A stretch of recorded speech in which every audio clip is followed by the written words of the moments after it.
Kur lajmi një ngjarje aq të madhe dhe i kërdis pothuaj të gjithë ushtrisë së Ballabanit, dhe shokut të tij Jakub arriti tek prijesi Mehmet. Ky i goditur njëkohësisht nga një pikëllim dhe nga një tmerr i pazakon, filloi të mbytej në ankth e të mundohej për një hallje shqetësimi jo të vogël, duke patur frikë se mos fatin që e kishte qeshur e ecur aq mirë, pas kësaj do ta kishte të keqe të zi. Me zemër dhe me mendje të tronditur, duke mos ditur se ç'tu e bër, dhe duke mos gjetur dot karar në veten e vet, diri në mbledhje gjithë krerët dhe kapedanët e vet. Atje, pas shumë mendimesh e kundërshtimesh, më në fund u vendos që të nisej kundër Skënderbeut, së bashku me gardën dhe tërë fuqitë e veta, vetë prijesi Mehmet. Prandaj, pasi u shpall në përgjithë krajinat, urdhri që ushtarët jepnin emrat e tyre, dhe pasi u mblodh një ushtri shumë e madhe dhe e fuqishme, si u gaditën veç kësaj, ushqime plotë për plot, dhe mjete luftarake gjithë farshe, u ngrit me kampin e vet kundër Skënderbeut. Kur u mor vesh kjo gjë, Skënderbeu, i këshilluar me gjithë kapedanët dhe krerët e vet, sidomos me Palo Engjëllin, hyrë shkopin e Durrësit, të cilin e kishte këshilltarin më të parë. Edhe me përfaqësonësit e Venedikut, që ndodhej atje, vendosi dhe urdhëroi me gjithë dhe të siguroheshin me një ushtri shumë të fuqishme dhe me sende të tjera të nevojshme.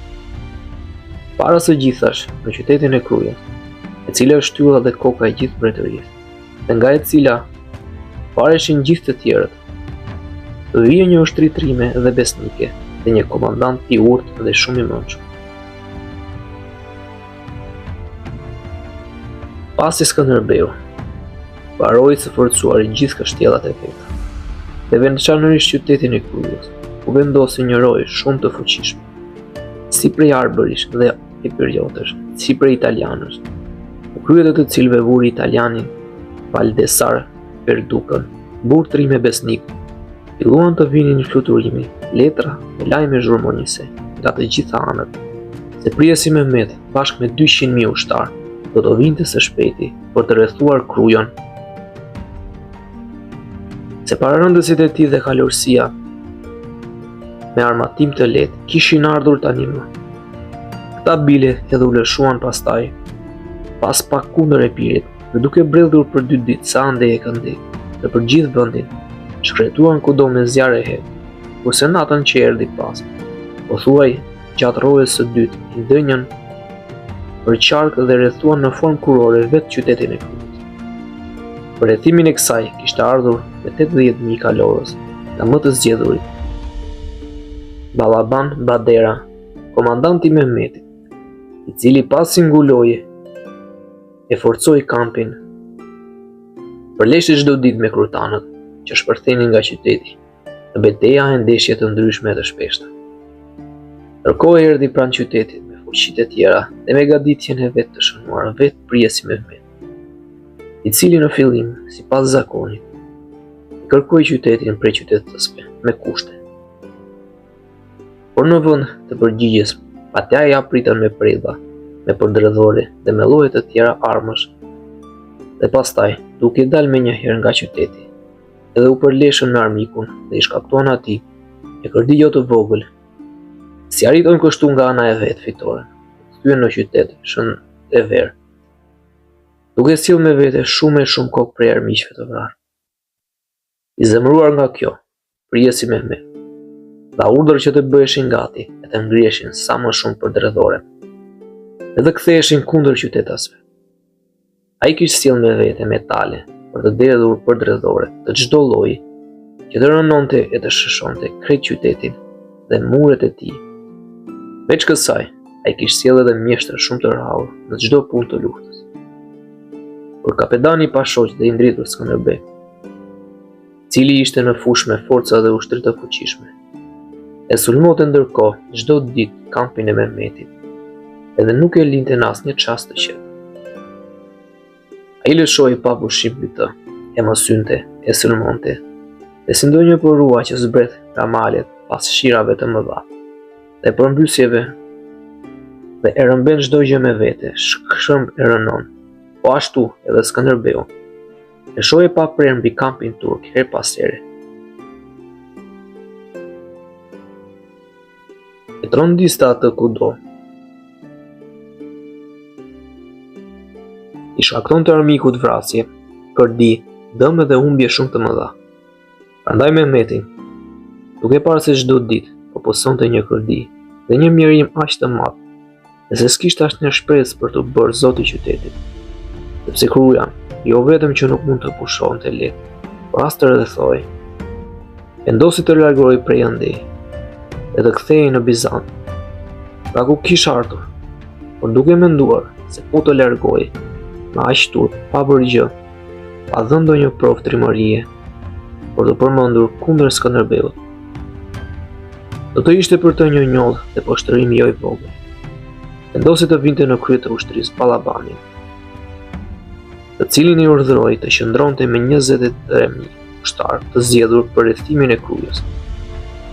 I trembur se mos Ballabani me gjithë këtë numër kaq të madh ushtarës, e me këtë mizeri kaq të madhe forcash, nuk do të mund të qëndronte vetëm Skënderbeut. Ai la bashkë me të edhe 8 komandantë ushtrie të tjerë, çdo njëri prej të cilëve i dha 7.000 ushtar nga më trip. Të gjithë këta do të qëndronin gjithmonë në urdhrin e Ballabanit dhe nuk do të vepronin kundër vullnetit dhe këshillave të tij. E të bërë këtë, Mehmeti mblodhi siç thon plaçkat dhe u largua nga rrethimi i Krujës natën, duke marrë me të shpejtë rrugën për në Konstantinopol. Në udhë sipër, ai joshi me zotimtë të shumtë, se me armë si pushtonte dot. Disa popullsi të Kaunisë dhe vise të Skënderbeut i quheshin Kidna dhe i bëri që t'i binin në dorë e t'i merrte në bezë, të cilët siç e kishte zakon, nuk e ruajti kur. Prej këtyre 8.000 burrave, veç grave dhe fëmijëve, i shkoi Tirani në thik dhe derdhi në këtë mënyrë çnjerëzore gjak të pafajshëm, me që nuk mund të shfrynte dot egërsinë e vet kundër Skënderbeut. I rënd është me të vërtetë zemrimi i mbretërve, i rënd inati i princerve, cili nuk është i shollë prej puplash, por prej plumbi. Në këtë mënyrë, prijesi Mehmet u largua nga arbëria, mërzitur e i pikluar duke lënë atje me forca të panumërta kapedanin Ballaban, të cilit e urdhëroi që të vazhdonte rrethimin e Krujës. Derisa krutanët të lodhur nga rrethimi i gjatë dhe të dërmuar e të mbaruar nga uria, pa mëshirë dhe vdekje pruese, si të harxhonin të gjitha gjërat e nevojshme për ushqim, i dorëzoheshin vetë. Por kapedani trim dhe i palodhur Skënderbeu, i cili ishte tër flakë zemërim, dhe s'mund të onepste më asnjë mënyrë që të kishte përballë si kundërshtar Ballabanin, njeri të panjohur nga një familje shumë e ulët, prindërit e të cilit kishin qenë gjithmonë sklevur dhe shërbëtor të babas së tij. Vendosi të madhej me të dhe të luftonte me armë, ta sulmonte në çdo kusht dhe të shpërtente kundër kapit të tij. Dhe kështu, pasi thirrën nga të katër anët princët, shokët dhe të konfederuarit e vet, me qëllim që t'u shfaqte mendimin, poli para tyre. Unë besoj se ju e keni fare të qartë o prince dhe bashkëluftëtar të mi, por të dashur, dhe për çfarë arsye ju kam thirrur këtu, dhe se gjithë e dini se me sa tërbim dhe me sa egërsi është përbetuar kundër emrit të krishterë dhe kundër fesë ortodokse, të cilën edhe e ndjek edhe e ndryshë çdo herë e më tepër ai sundimtari i turqëve Mehmeti. Për hir të kësaj, unë mendoj se ne duhet të qëndrojmë atij si burra dhe të luftojmë me të rept, qoftë edhe sikur të qelloj të vdesim. Të parat e tij përmbysën së pari Azinë, pastaj, duke u hedhur në Europë, zhdukën nga faqja e dheut në mënyra të poshtra, sa e sa mbretër e princër të krishterë.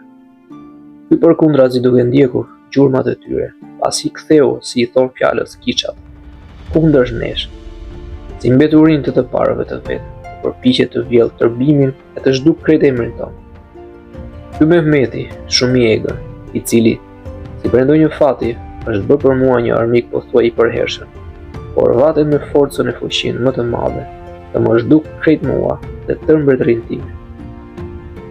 Ky, duke u larguar që këndej, si ndonjë i zhindosur, e krejt pa shpresë, për shkak të pikëllimit e idhërimit.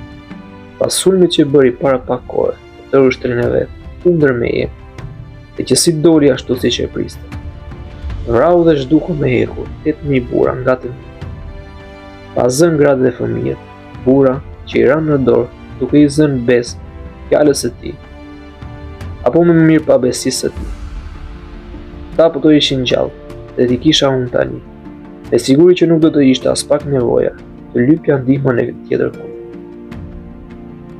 Duke u larguar, o princër të pasthyeshëm Mehmeti, që këndej, la për rrethimin e kryes këtë ballabanin, që kemi para syve, komandantin e ushtrisë së vet, së bashku me këto forca me qëllim që ta mbaj atë të rrethuar dhe ta ndryth me anë të së rrethimit. Ta më të egrit dhe për një kohë aq të gjatë, ta të bjerë në dorë të tij. Sigur do ngjiste kjo gjë, larg qoftë, për ndonjë fat të keq. Nuk do të ishte sigurisht mirë, siç kujtoj unë, as për ju, as për gratë dhe fëmijët, dhe as për gjithë punët tuaja. Mua më kujtohet ta them tani shpesh se ky armik i tërbuar e fort i egër, asgjë tjetër nuk urdhiste, asgjë nuk bluan në mendje, dhe nuk pret, veç se të na shtyp dhe të na zhduk të veçuar e të ndarë, të rëmbej dhe t'i marrë për vete mbretëritë dhe shtetet tona. Prandaj o pirësër, fort të dashur, mos lejoni që ky tiran i pabesë dhe armik i përbashkët për të gjithë të na vërë neve zgjedhjen pa besisë dhe të prapështisë së vetë, që të ndryth besën dhe fen tonë, që të marrë në përkëmbë mbretëritë dhe shtetet, që të heqë në skllavëri gratë dhe fëmijët tanë. Prandaj ju këshilloj të gjithëve, ju lus e ju përbetoj, të vraponi t'i dilni pa vonesë përpara armikut, i cili ndodhet para dhe në prag të portave dhe po shpejton e nxiton me tërë fuqinë që të na shtyp. Prandaj ju bëj thirrje o princër të krishterë, për ndihmë dhe mbrojtje të fesë suaj, të cilës e kemi për detyrë t'i kushtojmë trupin, jetën dhe gjakun që na ka mbetur. Luftoje ju lus që ta përzëm, e ta nxjerrim jashtë nga qyteti ynë, nga mbretëria, nga dheu, këtë ballaban që shikon armikun ton të përbashkët, i cili pa dyshim po më shtypi mua edhe juve do t'ju lërë pa ndëshkuar, sepse ratë sa e periote është në armiqësi me turkun, kështu që pas fatit tim do të vi pastaj edhe juaj dhe i gjithë. Ne kemi zhveshur shpatën kundër egërsive. Duhet pirë gjaku i tyre ose duhet derdhur yni. Por unë ju sugjeroj që me ndihmën dhe përhajjen tuaj, po t'i kem të ballaban buracak, pa asnjë vlerë, dhe më të humburin e njerëzve, të parët e të cilit kanë qenë gjithmonë buqe ka të ndarë, nën babain tim, dhe që vetë është turpëruar shpesh herë më parë, siç e dini prej meje, është shpartalluar, ndërmuar me kërdi të panumërta. Pasi t'i jap tani aratin së bashku me gjithë ushtrinë e tij, ju adorëzoj juve të gjallë apo të vdekur, si ta ketë fati, dhe t'i arri kundër tij një fitore të shënuar e fort të ndritur. Ju e dini o jetër fort bujar, se unë kam kërkuar gjën më sot asnjë ndihmë apo përkarje nga ju, por ju kam mbrojtur e ju kam shpëtuar juve, mbretëritë dhe pushtetin tuaj, gjithmonë i vetëm me forcët dhe ushtrarët e mi. Por tani i dërmuar për gjithë atyre luftrave, i shkuar për gjithë atyre fushatave, duke qëndruar pa pushim, me armë së bashku me ushtarët e mi, për një kohë aq të gjatë. Jam shkundur pothuaj e s'kam më fuqi, sepse pjesa më e madhe e tyre, dhe ata më trima, kanë rënë në luftë, të tjerët janë zënë duke luftuar me reptësi shumë të madhe, ose janë bërë të pavlefshëm për tu, duke mbetur me trup të gjymtuar nga plagët e shumë. Për këto arsye është nevoja, shok, që unë t'ju drejtohem juve dhe të kërkoj ndihmën tuaj, me qëllim që të shpëtoj e të mbroj qytetin tim dhe juve njëkohësisht nga ky armik I përbashkët që kemi te dera dhe para syve. Prandaj ndihmoni me kohë, ndiqmoni pas dhe filloni siç e keni zakon nga herët të bëni, me mua në krye. Të lëshohemi kundër kësaj ushtrie turke dhe armike, ta sulmojmë dhe me një herë, si shpresoj, do t'ja arrim fitores mbi të. Do marrim prej tij me vete armë, flamuj, argjëm, plaçk të majme, do të pasurojmë ushtarët tanë me plaçk lufte. Përpara së bashku me mua për një punë kaq të madhe, sepse me ndihmën e Zotit, presoj se të gjithë do të dalin fitimtar. Dhe ju do të ktheheni në shtëpi pranë vatrave tuaj, triumfator, të ngarkuar plot me të mira, me lavdi për vete e për të gjithë. Unë me të vërtetë, s'ju kam gabuar kur, s'ju kam lajthitur kur. Tani është koha shok që ne të shpëtojmë dhe të çlirojmë veten dhe mbretërinë tonë, gratë, fëmijët, alteret, vatrat dhe më në fund fen katolike, nga tirania dhe nga zgjedhja e robërisë dhe e skllavërisë barbare, të arrim fitore mbi armikun dhe lavdinë me triumf të papar.